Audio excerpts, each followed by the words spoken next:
Hey friends, it's Zamir, and welcome to another episode of Perspectives on Campus. Today I want to talk a little bit more about Brock. Brock is a stunning university campus situated in St. Catharines, and when I say it's beautiful, I mean it is literally sitting on a UNESCO Biosphere Reserve site. But colorful exterior aside, Brock, like all of our universities, sometimes struggles with race. Just last year, Brock's Senate Governance Committee voted to rescind the designation of Professor Emeritus from a former political science professor, Garth Stevenson, for a series of racist and highly inflammatory tweets he posted with respect to our Indigenous nations. And just in June, as I talked about in last week's episode, a chemist at Brock, Thomas Hudlicki, published an opinion essay which also shared quite a few problematic perspectives. So I think what these incidents have really taught me is that this widespread belief that the higher one's level of formal educational attainment, the less racist they are going to be is not necessarily true. And there's something that our formal education structures, including our universities, can be doing but currently aren't doing to really instill anti-racist notions and beliefs into their graduating students. So I want to talk a little bit more about that and see what we can be doing to better prepare our students for an anti-racist life after university. And I thought who better than to speak to than Karyssa Chan. Karyssa is a student at Brock. She is entering her third year studying concurrent education. So she hopes to one day be an educator herself. She's also very involved with athletics at Brock and the student union's club's governance system. I'm so excited to hear what she has to say, and I'm really looking forward to this conversation.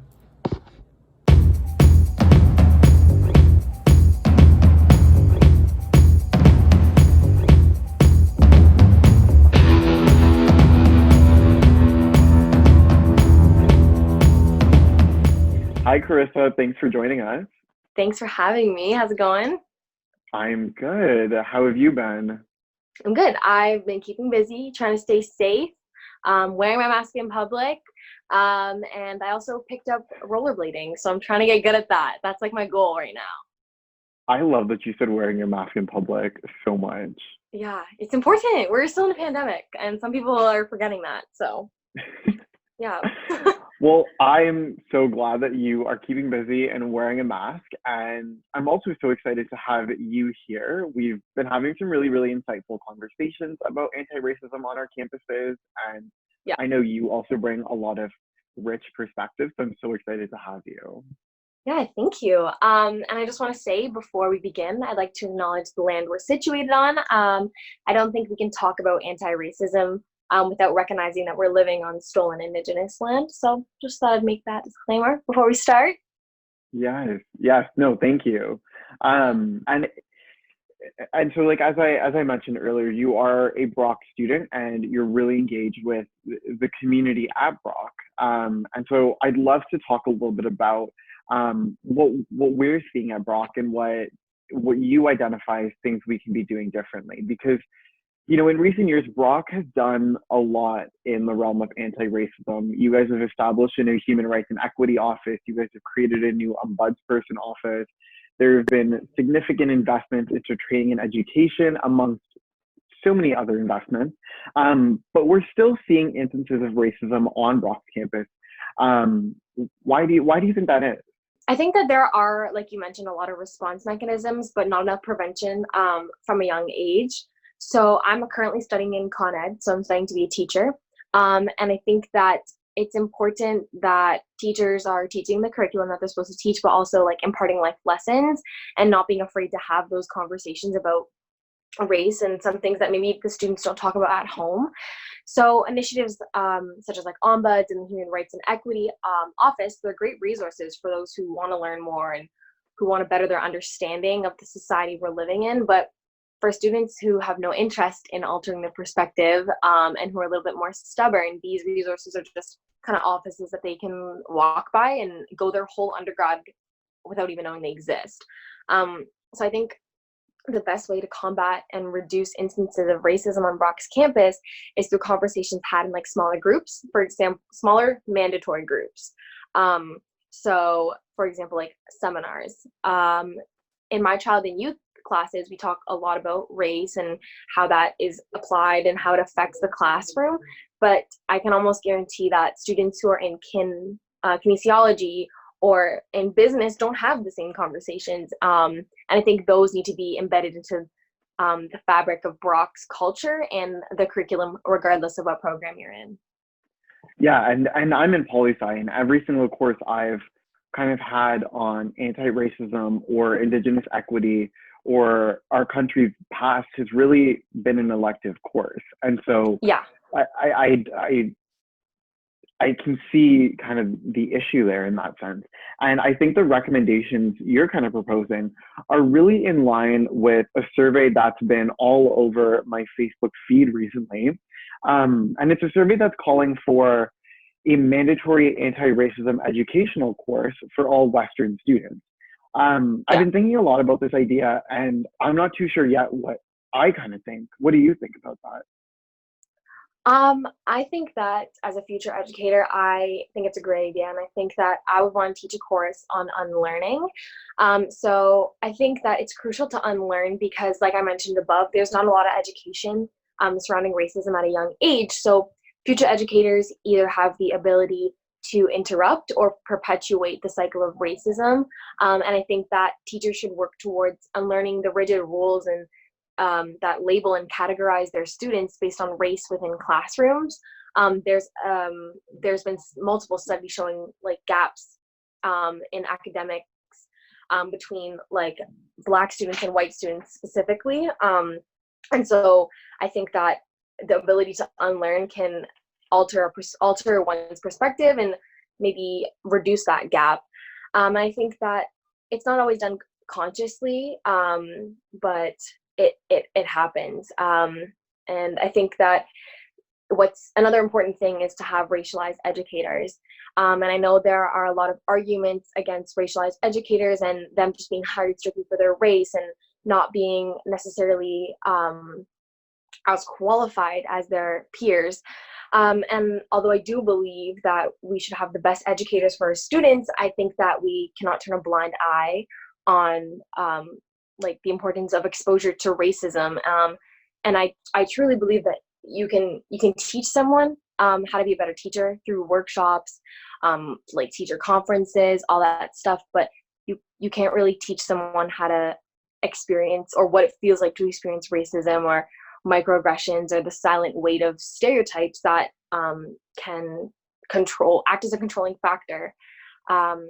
So yeah, and what else? Yeah, I think that visible minority educators who are not extremely proficient in their field need the support from their peers, from the board, from their students, so they can achieve the deserved level, so that they can also contribute to the educational mosaic that the students need to see be represented. And I was actually talking with like my brother the other day, and I was about this, and I was like, it's kind of like having a sibling. Having like a racialized teacher is kind of like having a sibling. So when you grow up with a sibling, you most of the time, at least for me, like you grow up with them your whole life. You've lived in the same house, lived the same some of the same experiences, had some of the same people in your life, and there's this undeniable bond between you because you've shared these similar experiences. So it's kind of like that with Black, Indigenous people of color teachers, and how there's this cultural connection that can only be established through lived connections. And I think that it seems small. It seems really small because it may not, like some people would be like, oh, well, white or Black, doesn't matter. They can teach math. It doesn't matter. But it's the experience that they hold with their race that can completely alter the way students, learns, thinks about like a class. So yeah. Yeah, thank you. Like I totally agree with that. And I think, you were mentioning the fact that there are disparities in educational outcomes between kind of BIPOC communities and white communities. And there are so many statistics, even Canadian government statistics, which are publicly available, which really show that. And so clearly there's like something we're not doing right to make our campuses safe spaces for these really, really diverse groups of people. And I think having like a mandatory anti-racism course is one way we can make our campuses safer for BIPOC folk, but I sometimes I struggle with that suggestion because I worry it can backfire. Just because sometimes in these spaces, when we force people who don't want to be there and share perspectives and insights, I worry what happens if we have a student who has a bias, subconscious or not, who shares it and inadvertently harms or hurts one of the BIPOC educators or students in the room. Yeah. I definitely agree that that should be something that is considered before including these courses.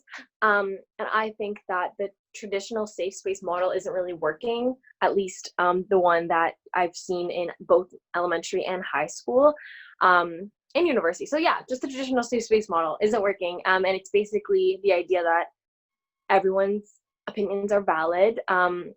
So I think that it's important to keep the space accessible for all students through allyship and recognizing that maybe some stereotypes or some biases that students have, it's okay to call them out on it, and it's okay to tell them, hey, like this isn't how it is anymore, and to educate them, because at the end of the day, you're an educator, that's your job.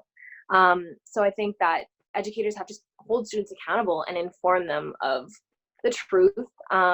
And whether they choose to accept that or not is on the student. But I think that even the fact that the prof or the teacher is speaking up against it, that provides a lot of comfort.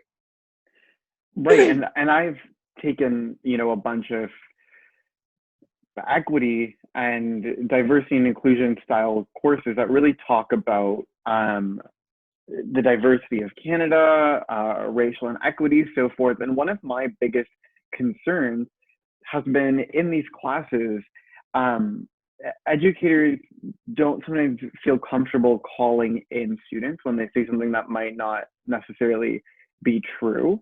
And so I think your recommendation is still important. And it really echoes some research that I've been reading by Bedelia Nicola Richards, who is a sociology professor at the University of Richmond.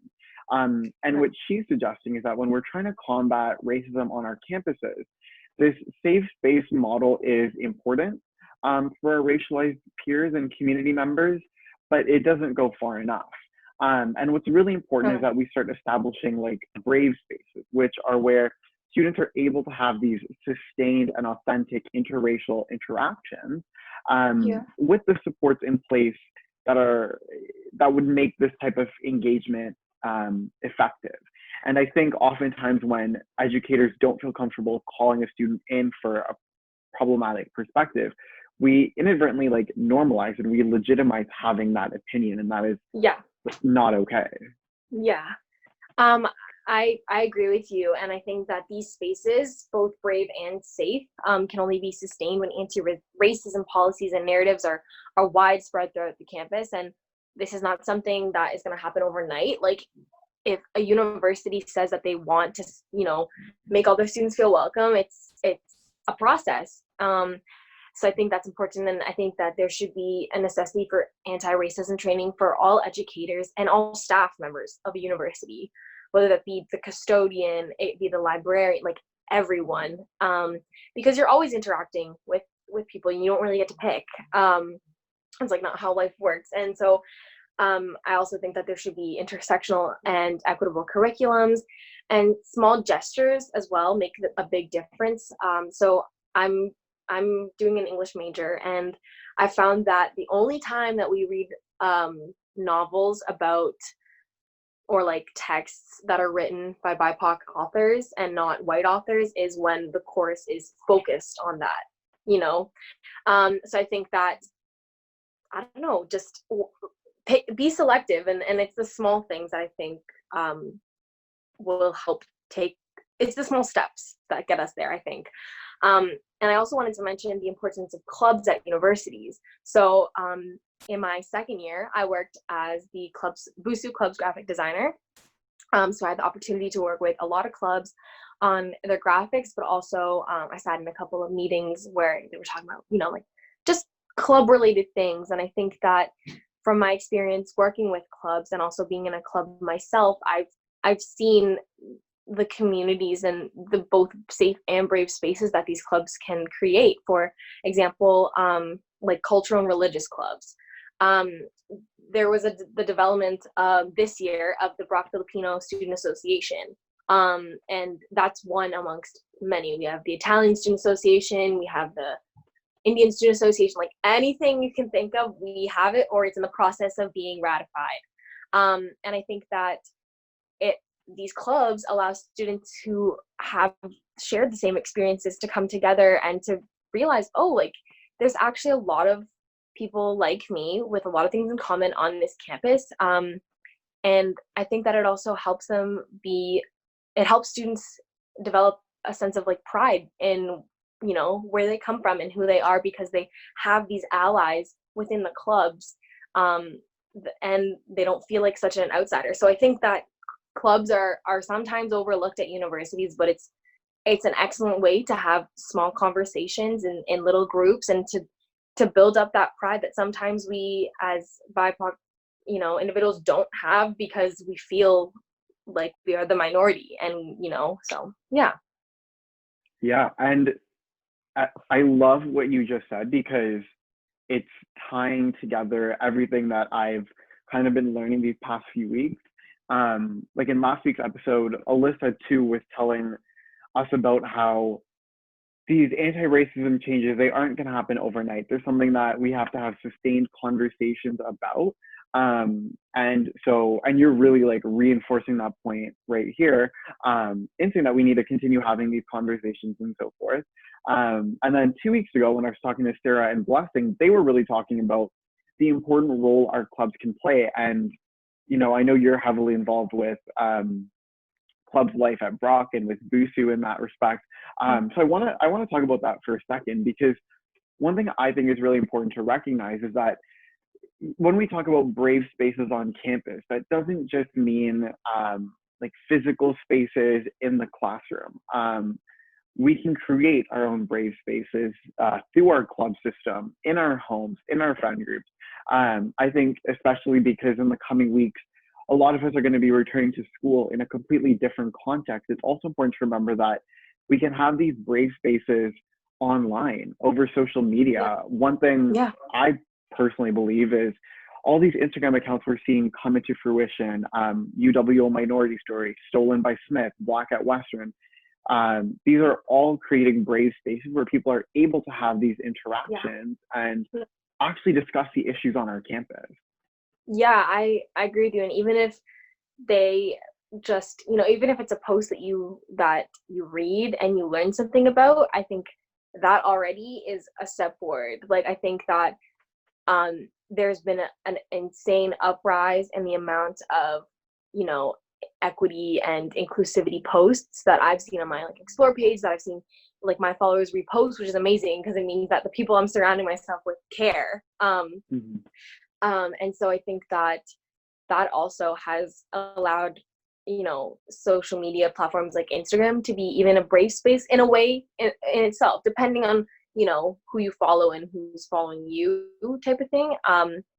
But yeah, I agree with you. I think social media is so powerful if it's used in the proper way. Yeah. And I think my only concern when it does come to social media is that there is that lack of facilitation. But there's been lots of research. There's one piece in particular I saw from Brian Arrow and Christy Clemens, who are researchers at the University of Ottawa. And they really very concisely articulated some guiding principles for facilitators of these brave spaces. And a lot of what they're saying is exactly what what you said in this conversation. And that is that we can't agree to disagree anymore.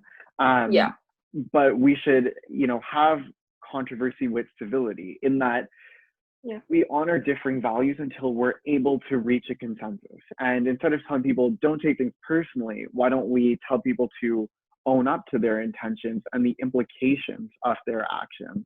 Instead of forcing people to challenge each other, let's make people feel comfortable enough to have those conversations, right? So a lot of what you recommended is exactly what they're recommending in the literature. And I think those are really important recommendations I think everyone should know, because anyone can create a brave space. And hopefully when we're having conversations about anti-racism with our friends, even if it's online over social media, hopefully we're making these brave spaces, because I think sometimes relying on just the university to teach us about anti-racism doesn't always work out, and sometimes we're just left waiting.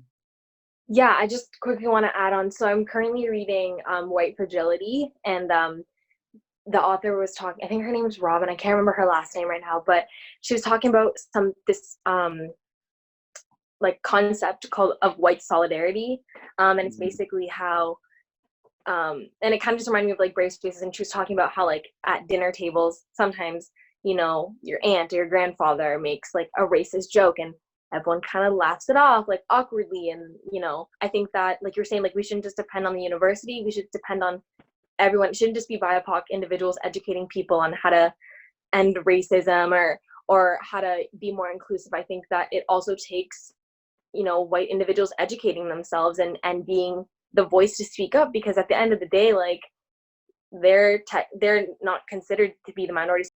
Yeah, and like Razan said in the first episode, like we have to be able to first off self-reflect, because sometimes we don't even recognize that we're holding these biases. And then we also have to be able to have those really difficult conversations, because chances are what you're sharing, you know, on your social media is a bit of an echo chamber, just because we tend to be friends with people who share our political views. And so sometimes the more challenging conversations happen at the dinner table, happen with family. So totally love that recommendation. I want to thank you again so much for taking the time, sitting down with me, having this conversation with me, advocating for brave spaces on our campuses. I really, really appreciated this conversation, and I'm so glad that you joined me. Yeah, no, I'm so glad that like I was given this opportunity to talk about something that I usually wouldn't have the platform to talk about. And I think that what Usa's doing through this 5-part video series, I think it's incredible, and I think that it's only taking steps in the right direction. So kudos to you and to Usa and to everyone a part of this process. Thank you so much. Do you have any concluding thoughts for our friends who are watching? I would just like to say thank you all for watching, and don't stop learning, whether that be taking the time to read Instagram posts in the morning when you're lying in bed, or reading a book, or watching a Netflix show that might make you feel uncomfortable. Don't stop learning. We have literally all the tools at our fingertips, so there should be no reason that you should be ignorant, basically. And wear your mask and have a good day. Yes, thank you so much. I think that's the perfect note to end this conversation on. And to all our friends who are watching, thank you so much for joining us. See you next week. See ya.